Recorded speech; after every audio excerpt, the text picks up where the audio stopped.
sans plus attendre, bonjour à tous. Donc, je me présente, je m'appelle Amilcar Kelani et je suis doctorant en deuxième année à l'IDEM, sous la direction de Dynamic et Performance Manager. Et donc, je vais vous présenter un aspect de ma thèse qui porte sur les moteurs écologiques et évolutifs de la réponse à la réalité chez un rongeur africain. Si ça peut bien marcher. Ça marche.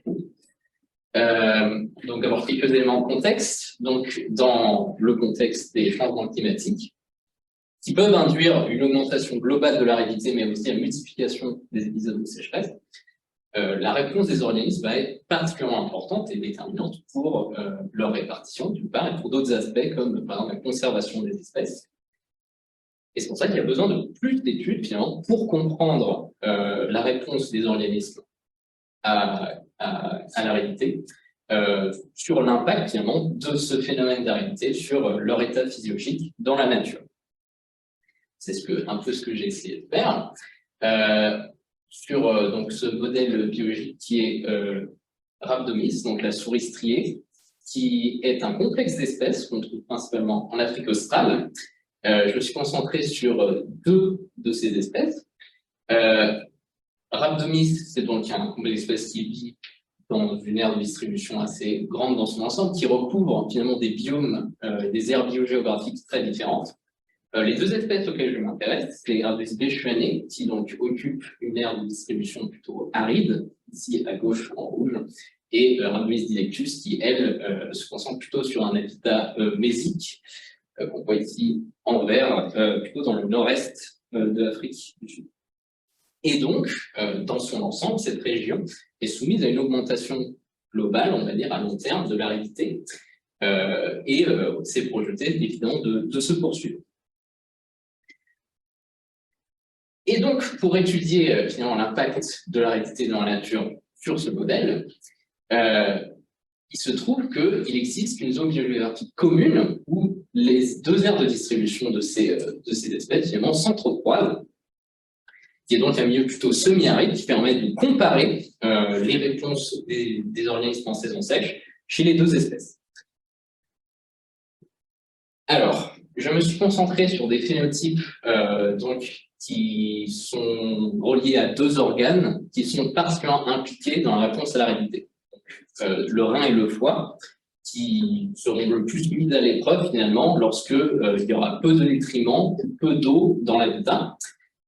Pour ça, j'étudie plus particulièrement des marqueurs physiologiques et leur concentration dans le sang plutôt de ces deux organes, mais aussi par la suite, je ne vais pas forcément l'aborder ici, mais le transcriptome de ces deux organes. Et on peut donc émettre plusieurs hypothèses de ce qui se passe dans la nature à ce niveau-là.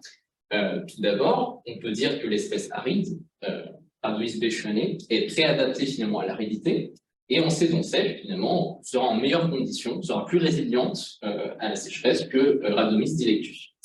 À l'inverse, on pourrait également considérer que, étant donné que ces deux espèces, finalement, sont présentes depuis un certain temps dans cette même zone géographique, il y a eu une convergence, finalement, de ces réponses dans ce climat semi-aride. Alors, je me base, du coup, dans mon étude, d'abord, évidemment, sur ces marqueurs, plus précisément ces 14 marqueurs du rein et du foie que l'on peut mesurer directement dans le sang, et plus précisément également sur une étude qui a déjà été menée sur Rhabdomys. C'est une espèce sœur, Rhabdomys pumilio, qui vit dans un biome complètement différent. Mais du coup, cette étude, ce qui est intéressant, c'est qu'elle était longitudinale, donc sur vraiment à plusieurs points différents, avec l'information de ceux qui ont survécu à la saison sèche et de ceux qui n'ont pas survécu. C'est-à-dire qu'on peut comparer directement en fait, les concentrations des marqueurs de ceux qui ont survécu et ceux qui n'ont pas survécu à différents stades de l'année. En l'occurrence, là où on observait le plus de différence entre les survivants et les non-survivants chez cette espèce, c'était en début de saison sèche. Voilà. Les concentrations de ces marqueurs dans le sang sont mesurées par une machine qui s'appelle le PET scan. qui donc utilise des réactions colorimétriques pour mesurer, à partir d'un échantillon de 100 microlitres de sang, donc les concentrations de ces organes.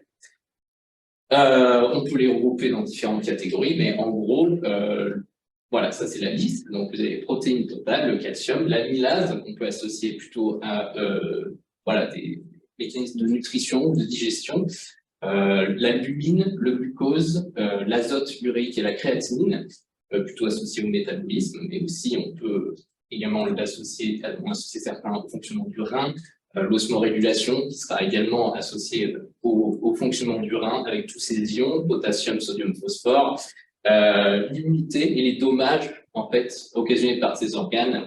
Voilà, ça concernera la globuline pour l'immunité notamment, la aminotransférase ou transaminase, comme vous préférez, la bilirubine totale.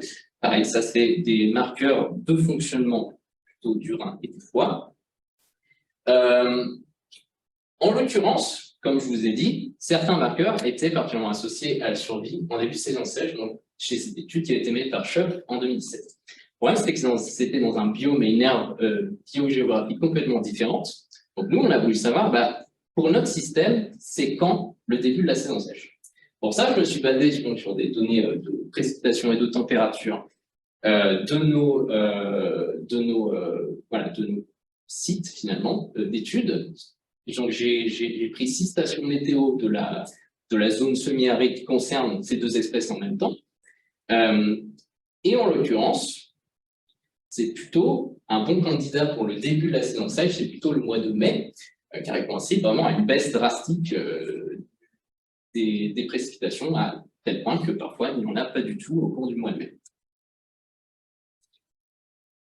Donc, on a initialement prévu d'y aller pour faire un point saison sèche dans notre échantillonnage en mai 2022 et pour faire un contrôle finalement qui permet de contraster les réponses et voir que finalement ce qu'on observe en saison sèche est vraiment une réponse finalement à l'aridité et pas juste une physiologie qui serait constitutive indépendante de la saison. On a fait un contrôle saison humide, donc on avait prévu de faire en janvier et en février 2023.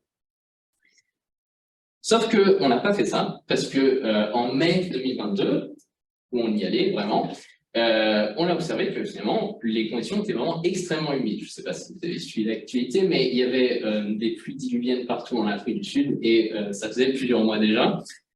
Donc, ce n'était clairement pas le début de la saison aride tel que nous l'envisagions. La végétation était en très bonnes conditions. Le climat était vraiment humide par rapport à ce que nous avions prévu.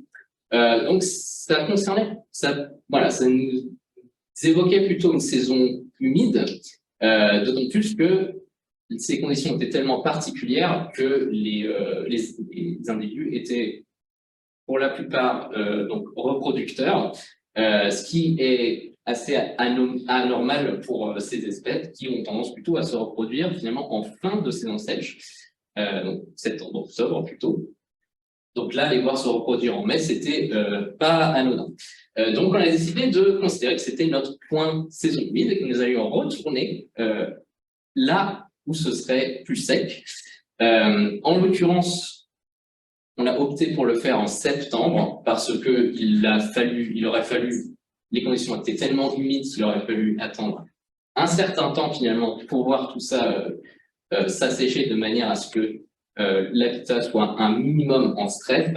Et nous sommes donc retournés en septembre 2022. Cette humidité particulière de 2022 peut être associée également au cycle El Niño-La Niña, donc ce qui représente les 2 phases d'un même cycle, qui en gros se contrastent de manière à ce que en phase El Niño, vous avez généralement des conditions plus sèches, avec donc une saison sèche qui dure plus longtemps, des phases de croissance de la végétation qui sont plus courtes. À l'inverse, La Niña, c'est des précipitations beaucoup plus importantes, une saison sèche beaucoup plus courte, et évidemment des phases de croissance de végétation qui sont plus longues. Ce qui explique ce que nous avions obtenu en mai, mais pas que. Il y avait évidemment des circonstances un peu exceptionnelles.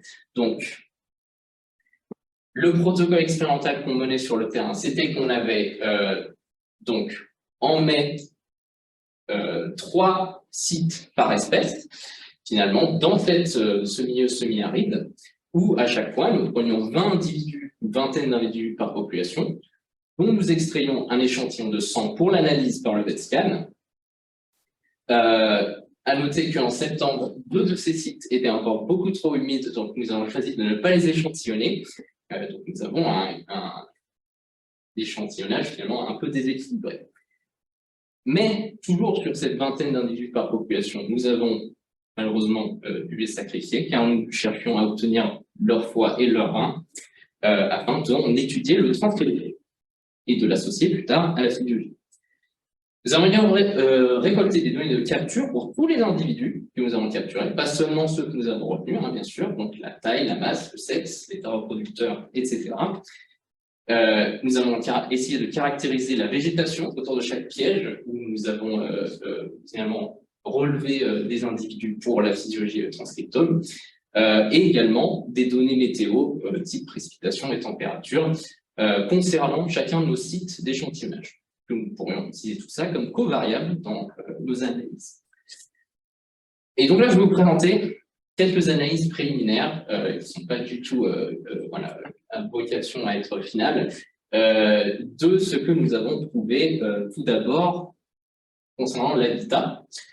Plus précisément, nos données d'habitat, c'était donc une analyse de couverture végétale avec donc des variables qui étaient de l'ordre de la végétation, est-ce qu'elle était plutôt herbeuse, plutôt boisée, est-ce qu'elle était plutôt sèche ou verte, feuillue, et également des variables d'ordre de non couvert finalement. Vous avez parfois des solutions nues, des routes, des éléments comme ça. Dans 4 quadrats de 1 mètre par 1 mètre autour de chaque piège, nous avons ensuite moyenné pour représenter l'environnement immédiat.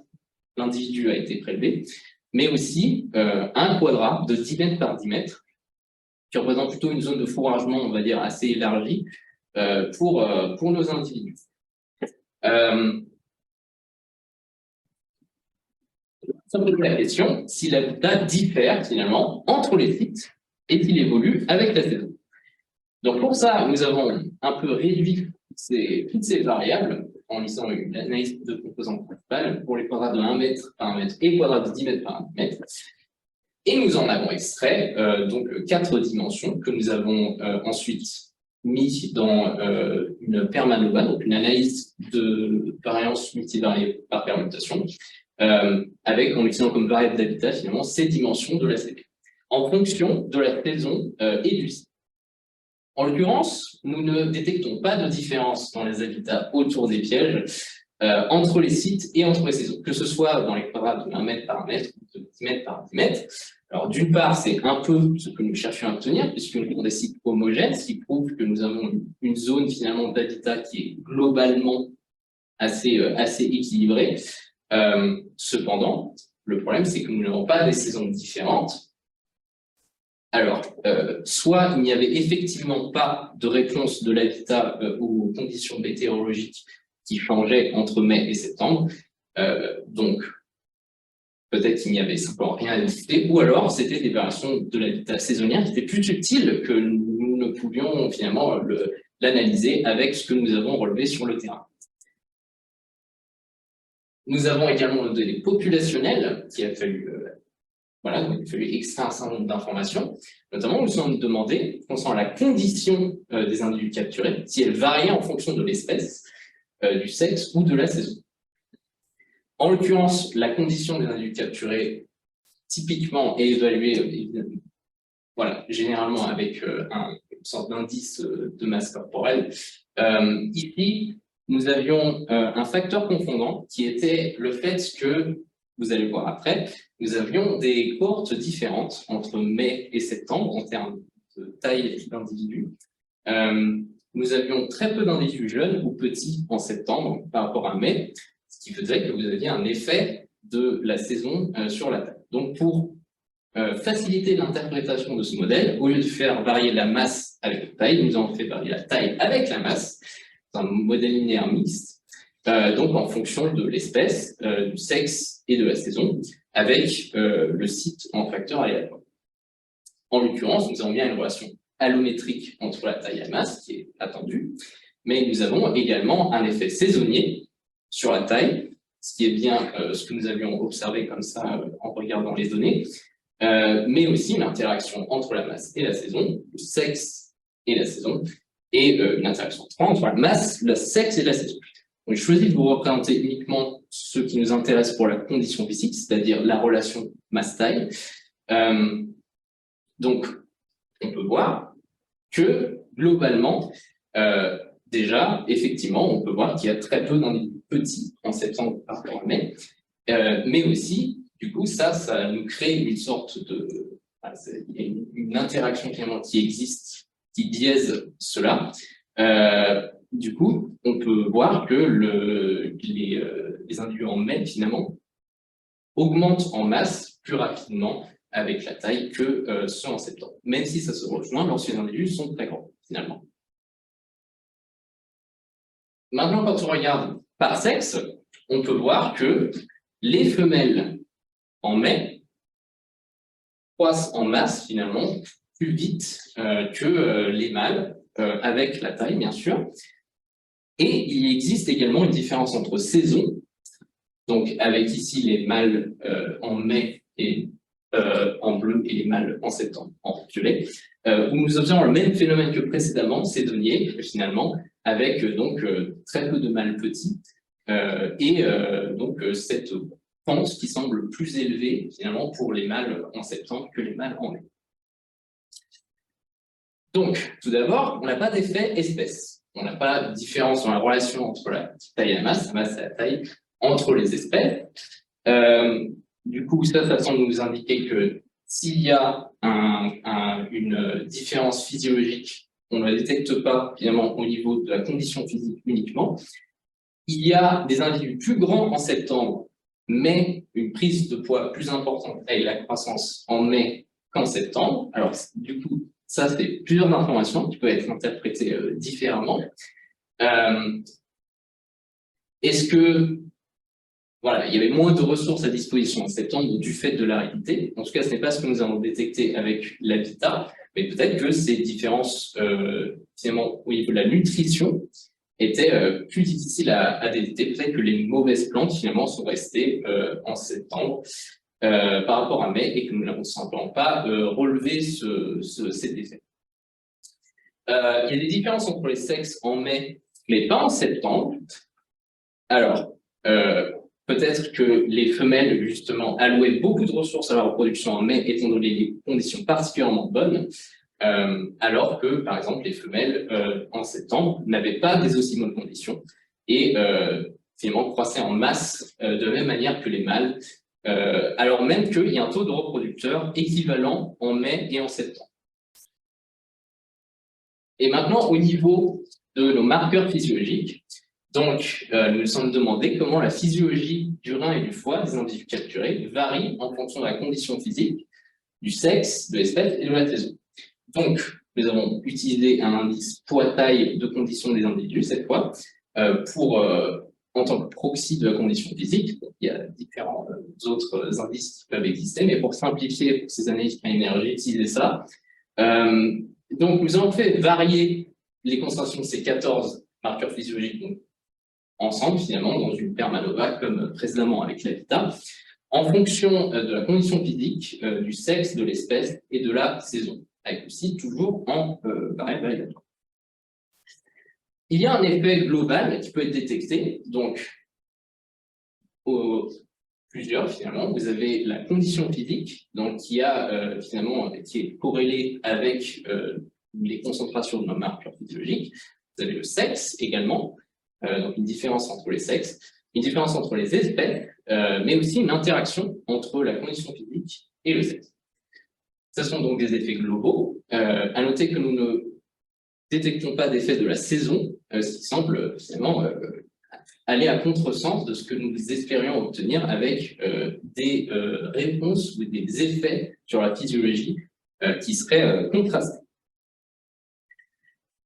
Donc, dans le modèle global, nous avons bien des différences entre espèces. Donc, déjà, elles peuvent sembler constitutives, mais nous n'avons pas d'interaction avec la saison ou d'effet saisonnier Donc, ça pourrait écarter notre hypothèse de divergence que nous avions émise auparavant.